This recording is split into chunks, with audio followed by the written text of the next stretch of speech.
Assalomu alaykum. Dasturlarimiz davom etadi. Bugungi kunda suv resurslaridan samarali foydalanish Markaziy Osiyo mintaqasida eng dolzarb strategik masalalardan biridir. Iqlim o'zgarishi, muzliklar hajmining qisqarishi, qurg'oqchilik davrlarining ko'payishi va aholi sonining ortishi natijasida suvga bo'lgan talab tobora oshib boryapti.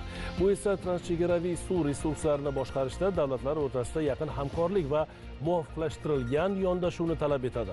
O'zbekiston tomonidan olib borilayotgan ochiq va pragmatik suv diplomatiyasi siyosati mintaqada yaxshi qo'shnichilik munosabatlarini mustahkamlashga, suv masalalarini kelishuv asosida hal qilishga va o'zaro manfaatli hamkorlikni rivojlantirishga xizmat qilmoqda.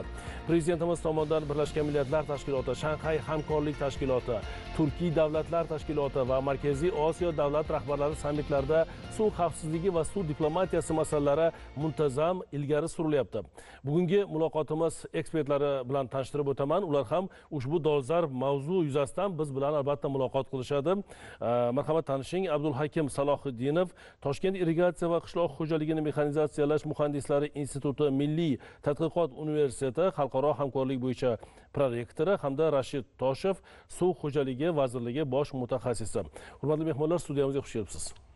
Assalomu alaykum, rahmat. Bugun ushbu dolzarb mavzu yuzasidan sizning fikringizni bilmoqchimiz, chunki sizning yo'nalishingiz, siz olib borayotgan bugun tadqiqot ishlari, ilmiy ishlar ushbu masalaga albatta qaratilgan. Ko'proq yosh olimlar bilan, yoshlar bilan ko'p ishlaysiz. Keling endi suv xo'jaligi sohasida mintaqaviy hamkorlik va suv diplomatiyasi haqida albatta tomoshabinlarga, yurtdoshlarimizga biz ma'lumot berishimiz kerak. Sizdan boshlasak, Abdulhakim aka, siz ko'p yillik ustozsiz, bu borada albatta tajribangiz bor. Marhamat. Darvoqe juda to'g'ri masala ko'tarildi. Haqiqatda ham O'zbekiston so'nggi yillarda, ayniqsa umuman O'zbekistonda suv masalasi har doim ham muhim masalalardan biri bo'lgan, lekin so'nggi yillarda davlat siyosatining asosiy yo'nalishlaridan biriga aylantirildi. Hurmatli prezidentimiz rahbarligida O'zbekiston tomonidan yuqorida aytilgandek Birlashgan Millatlar Tashkiloti, Shanxay hamkorlik tashkiloti, Turkiy davlatlari va boshqa barcha minbarlardan aynan cheklangan va umumiy suv resurslaridan birgalikda barchani manfaatlarini e'tirof etgan holatda foydalanish masalalariga, suv diplomatiyasini rivojlantirishga alohida urg'u berilyapti, alohida tashabbuslar chiqarilyapti. Bu albatta o'zini mevasini beryapti.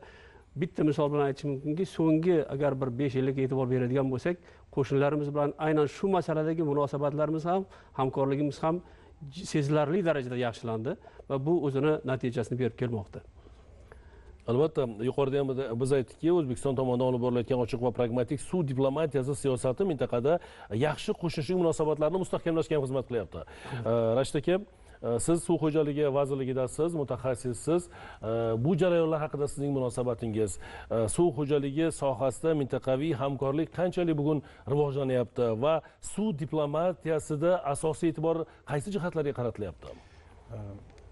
Avvalambor bugungi holatlarimiz, ekologik vaziyat, tabiatni o'zgarish, bu yangi yondashuvlarga murojaat qilishimizga, ya'ni bugungi kundagi eng asosiy narsa suv diplomatiyasiga muloqot qilishga olib keldi. Ya'ni bu suv diplomatiyasi bu barqaror rivojlanishga, oqilona boshqarishga zamin yaratuvchi vosita sifatida, yo'nalish sifatida hisoblanadi. Bugungi kunda suv xo'jaligi vazirligi sohasi bo'yicha biz bilamizki, respublikamizda 80% foydalanadigan suv resurslari qo'shni davlatlar hududidan oqib keladi. Bugungi kunda biz qo'shni davlatlar bilan birgalikda bugun faoliyat yuritadigan xalqaro tashkilotlarimiz va Orolni qutqazish jamg'armasi, shuningdek Amudaryo, Sirdaryo suv havzalari birlashmalari, bu xalqaro tashkilotlar tomonidan birgalikda Markaziy Osiyo davlatlari ushbu tashkilotlarning hamkorligida ish yuritib kelyapti. Bugungi kunda biz qo'shni davlatlarimizda joylashgan Andijon suv ombori, Qirg'iziston hududida joylashgan Koson suv ombori, shuningdek Tojikiston Respublikasi bilan chegarada joylashgan Farhod gidrouzlarini birgalikda hamkorlikda boshqaryapmiz. Shuningdek, Amudaryo daryosidan foydalanuvchi ikki davlat, Turkmaniston davlati bilan O'zbekiston davlati pastki hududda joylashganligi uchun ushbu pastki oqimdagi suv holatlarini ham birgalikda o'zaro kelishgan holda boshqarishga erishib kelyapmiz. har bir soha taraqqiyotida bilamizki, keyingi yillarda ayniqsa raqamlashtirishga, kadrlar tayyorlashga, ya'ni malakali kadrlar tayyorlashga va albatta xalqaro hamkorlikni mustahkamlashga, ilmiy yondashuvlar, ya'ni olimlar bilan hamkorlikda har bir sohaga bugun tatbiq etilayotgani bu sohalarda rivojni ta'minlayapti va sohalarda ma'lum bir natijalarni keltirib chiqaryapti-da. Bejiz bu masalaga yondashilmayapti, bejiz bu masalaga e'tibor qaratilmayapti. Ushbu sohada ham, suv xo'jaligi sohasida ham qanday bir yangi loyihalarimiz bor? Bu olib borilayotgan ishlar qanday natija beryapti? Yaxshi savol bo'ldi. Agar ruxsat bersangiz, men bu savolga kirishdan oldin ozgina ma'lumot berib o'tmoqchi edim. Suv muammosi bugun nega bunchalik darajada kun tartibiga chiqdi? Bu nafaqat Markaziy Osiyoda, O'zbekistonda, butun dunyoda suv muammosi. Dunyoda bugun mana birinchi marta kuni kecha Nyu-Yorkda suv bankrotligi degan tushuncha ham paydo bo'ldi. Chunki shu paytgacha suv tanqisligi, inqiroz degan tushunchalar bilan duch kelgan bo'lsak, mana endi suv bankrotligi bu bundan ham yuqoriroq, bundan ham demak qat'iyroq holat degan narsani bildiradi. Nimaga? Birinchi navbatda albatta suvni agar biz mintaqamizni nazarda tutadigan bo'lsak, cheklangan va umumiy suv sharoitida yashaymiz. Demak, bu suvni toza, yaxshi foydalanish uchun biz eng maqbul yo'llarni qilishimiz kerak, maqbul texnologiyalarni, maqbul uslublarni foydalanishimiz kerak. Endi suvning muammosining o'ziga xosligi shundan iboratki, uni miqdori bilan muammo bo'lishi mumkin, uni sifati bilan muammo bo'lishi mumkin, uni rejimi bilan muammo bo'lishi mumkin. Jumladan daryoni yuqori oqimda turgan davlatlarga ko'proq energetik talablar asos bo'lsa, bizda quyida oqimdagilar uchun qishloq xo'jaligida ehtiyojlar, ularning rejimida farq bo'ladi. Xuddi shunga o'xshagan suvni muammosini yechimi ham ko'p qirrali bo'ladi. Ko'p qirrali bo'ladi. Uni albatta ko'p qirrali bo'lgandan keyin uni yechimiga ko'pchilik bo'lib har tomonlama ko'p tomonlama yondashishga to'g'ri keladi. Negaki suvdan bir vaqtning o'zida millionlab suvdan foydalanuvchilar qatnashadi bu jarayonda. Shuni hisobiga suvdan foydalanish samaradorligini oshirish uchun 10 ta, 20 ta, 30 ta chempionni o'zi yetarli emas. Biz butun jamiyatni, qolaversa qo'shni mamlakatlar bilan birga foydalanayotgan bo'lsak, demak, butun mintaqa bo'lib shunga yondashishimiz kerak.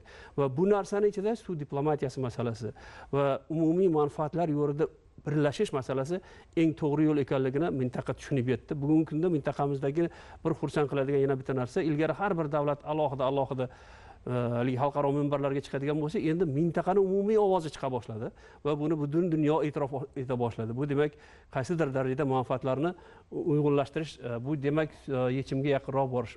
Shu nuqtai nazardan surilayotgan tashabbuslar mintaqa manfaatlariga bugun xizmat qilyapti. Markaziy Osiyo davlatlarining hammasiga birdek. Va buni qo'shnilarimiz ham e'tirof eta boshladi va bu bir jumladan bitta bir ikkita misol keltiradigan bo'lsak, mana aprel 2-chislosida imzolangan prezidentimizni 122-qarorlarida xalqaro suv diplomatiyasi magistraturasini ochish to'g'risida demak vazifa qo'yildi va bu tarixda birinchi marta bu xalqaro suv diplomatiyasi magistraturasiga nafaqat O'zbekiston fuqarolari uchun, balki qo'shni mamlakatlar, hatto Afg'oniston fuqarolari uchun ham O'zbekiston grantlari ajratildi.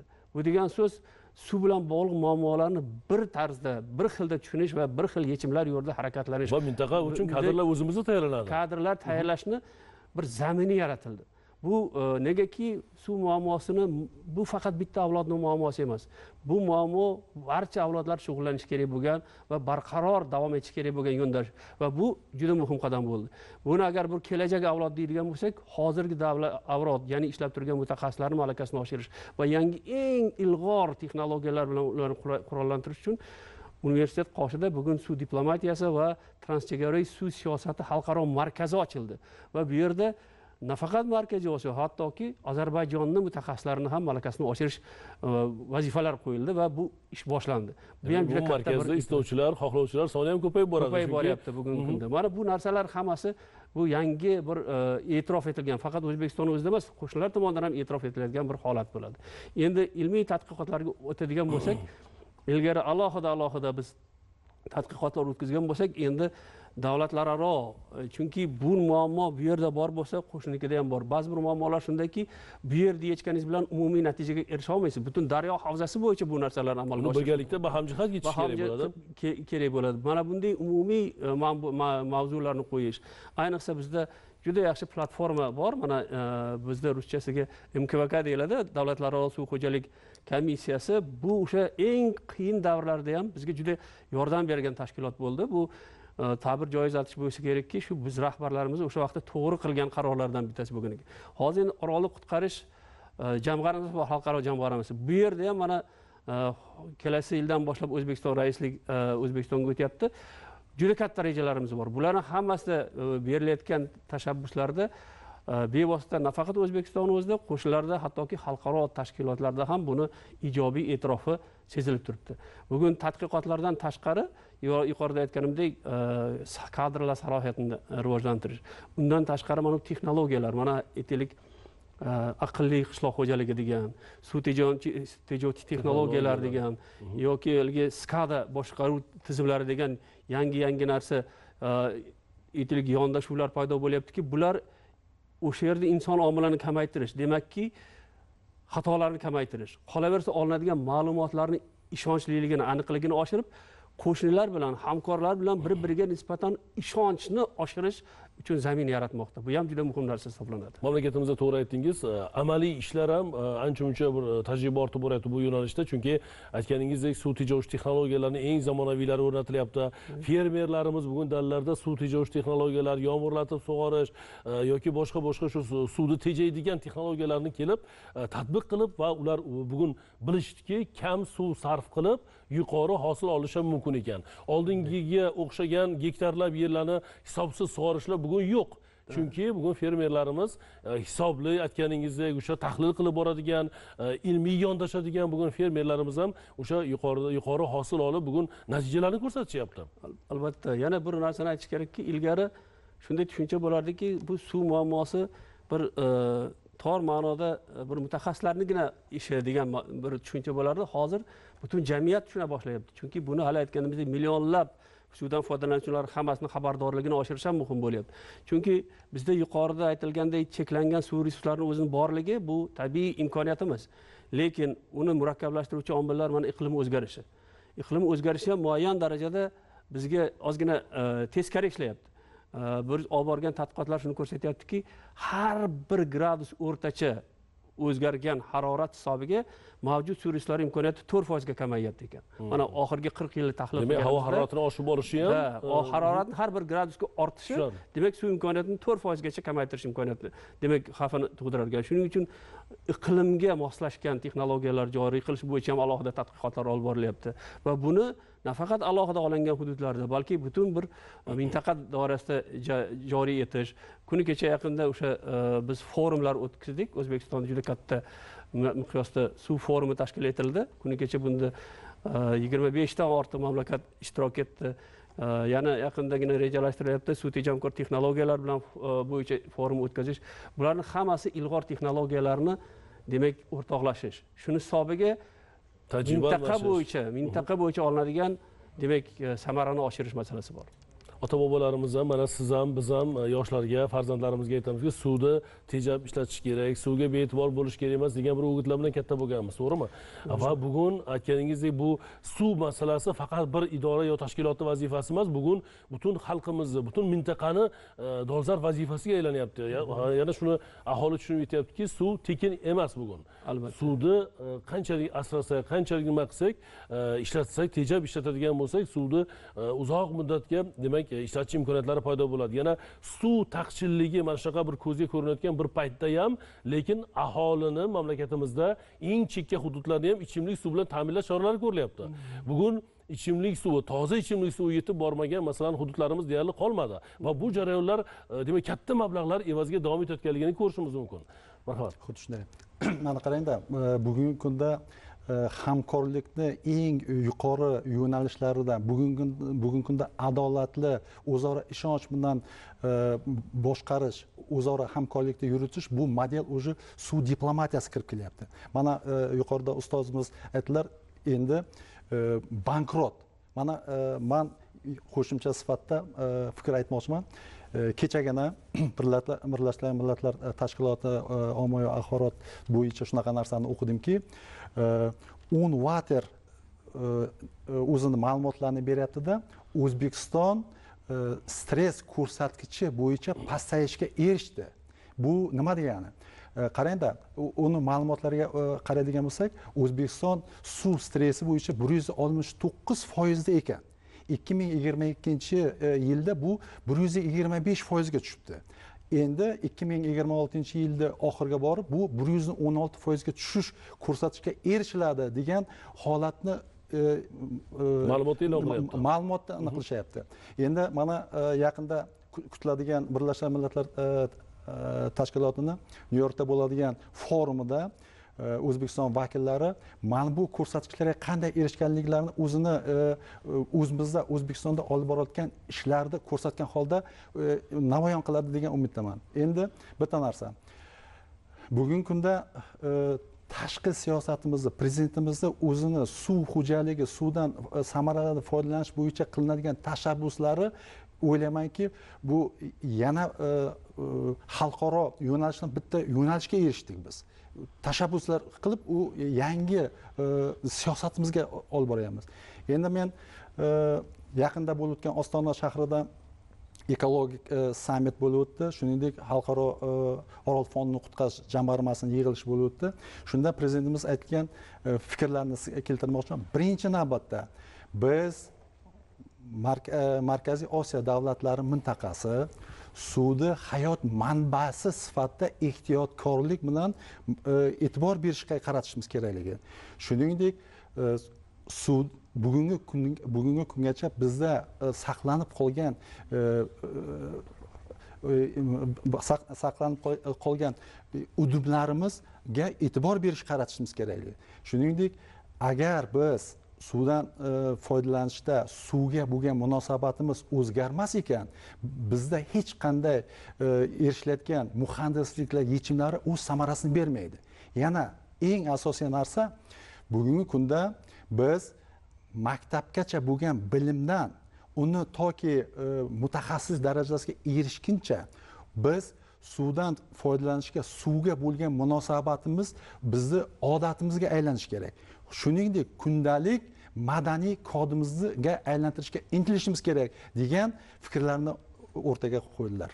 Albatta, bu suvdan foydalanishni biz oiladan avvalo boshlashimiz kerak. Avvalo kattalar o'rnak bo'lishimiz kerak va qolaversa farzandlarimizga mana maktabgacha ta'limda, maktab ta'limida, oliy ta'limda bu jarayonlarda mana shu suvga bo'lgan munosabatni biz shakllantirishimiz kerak. Dunyoqarashni yoshlarimizda shakllantirishimiz kerak. Ularga ko'mak berishimiz kerak. Mana qancha muhim ma'lumotlarni keltiryapsiz. Bugun dunyo mana shu suv taqchilligini oldini olish bo'yicha kurash olib borayotgan bir paytda O'zbekiston tashabbuslari ham, mamlakatimizda olib borilayotgan tashabbuslar ham bu albatta mintaqadagi suv xavfsizligini ta'minlashda, suvni uzoq yillarga yetishiga demak xizmat qiladi. Bu o'zaro hamkorligimizni mustahkamlayapti, olimlar o'rtasidagi o'zaro bilim almashinuvi, tajriba almashinuviga xizmat qilyapti. O'tkazilayotgan forumlardan ko'zlangan maqsad ham shu. Bu birgina yo'nalish, masalan, suv yo'nalishi bilan birgalikda boshqa yo'nalishlar ham hamkorlik keyingi yillarda mustahkamlanib boryapti. Endi sizga Rashid aka savol bermoqchi edim. Buni aytmasdan ilojimiz yo'q, chunki mamlakatimizda ayniqsa qishloq xo'jaligida ariq va kanallarni, zovurlarni betonlashtirishga ham katta ahamiyat qaratilyapti. Bu ham o'z samarasini beryapti. Masalan, o'tgan yillari mutaxassislar chiqib muloqotlarimizda tahlil qilib bergan mana shu ariq va zovurlar, kanallarni betonlashtirish orqali birgina mana shu ishlarni qilinganligi qancha suvni qishloq xo'jaligida tejab qolinayotganligini aytib berishgan.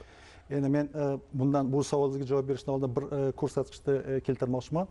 Mana shu prezidentimiz o'sha Ostonada bo'lgan yig'ilishda, bilasizmi, bugungi kunda qishloq xo'jaligida bir dorilik mahsulot yetishtirish uchun biz 3 kub miqdorda suv sarflayotganimiz. Jahonda bo'lsa bu yarmini tashkil etar ekan. Bu nimani olib keladi? Biz agar suvga bo'lgan munosabatimiz o'zgarmas ekan, bugungi kunda suvni nafaqat samarali, uni oqilona boshqarishga erishimiz kerak. Endi bugungi kunda biz suv xo'jaligi sohasi bo'yicha respublikamizda 170 ming kilometrdan ortiq sug'orish tarmoqlarimiz bor. Bu sug'orish tarmoqlarimiz asosan magistral, ya'ni asosiy suv olib keluvchi va uning keyingi suvdan foydalanuvchilarga yetkazib beruvchi kichik xo'jalik kanallari. Lekin bu kanallarimizning 60% tuproq o'zonli edi. Prezidentimizning tashabbusi bilan 2024-yil suv yo'qotishlarni oldini olish, betonlashtirish yili deb e'lon qilindi. Mana bugun biz tarmoqlarimizni 40%ni betonlashtirishga erishdik. Bu bitta ko'rsatkich. Endi keyingi, bilasiz, suv xo'jaligi tizimimizda kanallardan tashqari asosiy suvni yetkazib berish uchun xizmat qiladigan 1700 ga yaqin nasos stansiyalarimiz bor. Ushbu nasos stansiyalarimiz ekspluatatsiya davrida eskirgan. Ularda energiya tejamkorlikka o'tkazishimiz kerak. Shuning uchun ham prezidentimiz ikkinchi tashabbuslar bilan 2025-yilda energiya sarfini hisob qilish va nasoslar yili deb e'lon qildik. Bugungi kunda biz nasoslarni aksariyatini yangilashga, uni energiya tejamkor elektrodvigatellarga o'tkazishga erishib kelyapmiz. Bilasizmi, 2017-yilda biz respublikamiz bo'yicha 8 milliard kilovat elektr energiya ishlatadigan bo'lsak, bugungi kunda biz 6 milliarddan oshiq elektr energiya erishdik yoki 30% energiya hisob qilishga erishdik.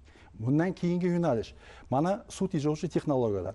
Respublikamizda mavjud 4.300 gektar yer maydonida bugungi kunda 60%, ya'ni 2.600.000 gektar maydonda biz suv tejovchi texnologiyani joriy qildik.